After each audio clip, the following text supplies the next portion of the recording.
So normally I get on here and it's all doom and gloom. But this week, no. This week it's all about good news. You see, there are a couple of articles that have come out this week that are pro-hunting. And when I say pro-hunting, I mean they show what hunting is doing for people and wildlife, and really exposing the truth and dismissing the false claims and the misconceptions that the people who want hunting to disappear paint sort of this broad paintbrush across social media and digital news outlets and all sorts of things. So 2 articles came out, one by Holly Booth, a PhD candidate at the University of Oxford, that talked about the new Green Deal and how everyone is banning wildlife trading because of COVID.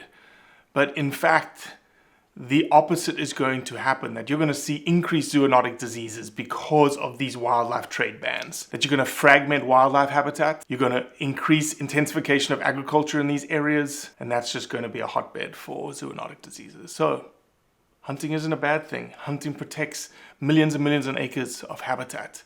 And this is being told by a lady, a PhD candidate, that I don't know if she hunts or not, but the article lays forth all the things that we talk about. So thank you. Thank you, Holly.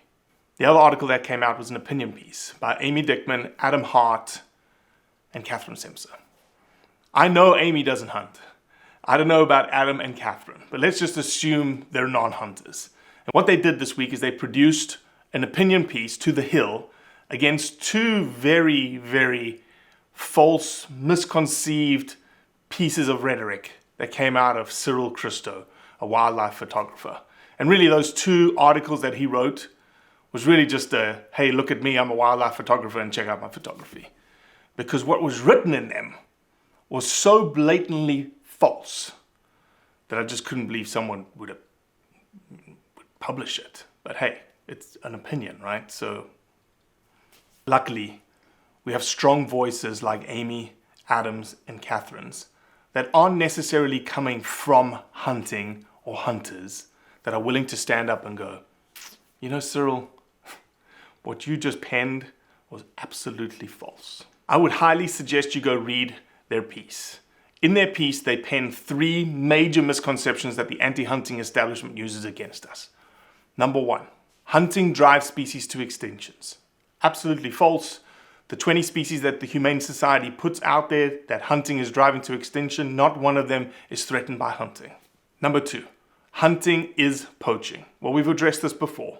Obviously not the case. Amy Dickman says it best. She couches it like this. It's like saying that shopping and shoplifting are exactly the same thing. You may want to check out the podcast we drop on Tuesday with Amy because it's a humdinger. And number 3 is the idea of trophy hunting tied to colonialism, which is really let the people on the ground that manage the resources the best do the job. It's like saying to the state of Mississippi from California, hey, you need to figure out how to manage your white-tailed deer. No, let the people on the ground that are affected by the resource, let them manage the resource. End of story. All I can say is thank you. Thank you, Holly. Thank you, Amy. Thank you, Adam. Thank you, Catherine. Thank you for standing up for the truth, even though you may not hunt. What I can promise is that we will continue to push those truths, those misconceptions out into the broader community. We will also try and do a much better job of portraying who we are as hunters. And those things that you address, we will address in our narrative. We are the best stewards of wildlife out there. And I promise you, we're going to start portraying how good a steward of wildlife we are.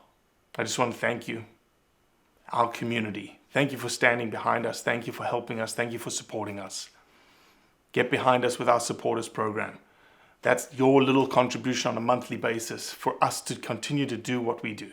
Every day, push that stone up the mountain so that we can push this truth that is who we are as hunters out into the non-hunting majority.